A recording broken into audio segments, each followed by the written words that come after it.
Welcome to the Salmon Runs YouTube. Enjoy the video.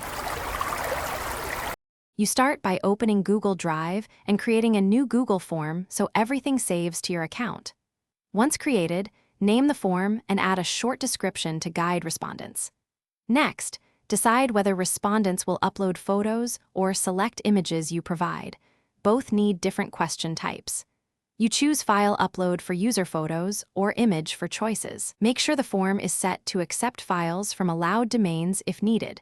This avoids blocked uploads later on. Now add the actual image fields. Click the plus sign to add a question and select image if you want to display pictures, or file upload to let users submit photos. For uploads, change the allowed file type to image only and set a size limit like 10 MB so responses remain manageable.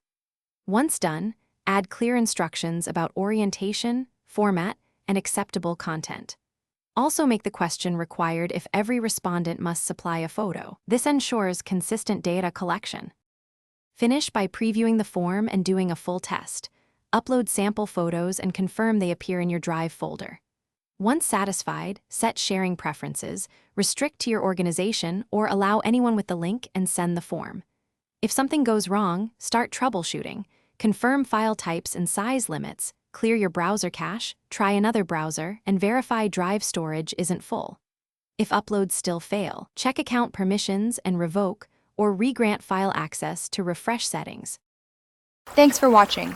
Consider subscribing if we helped you.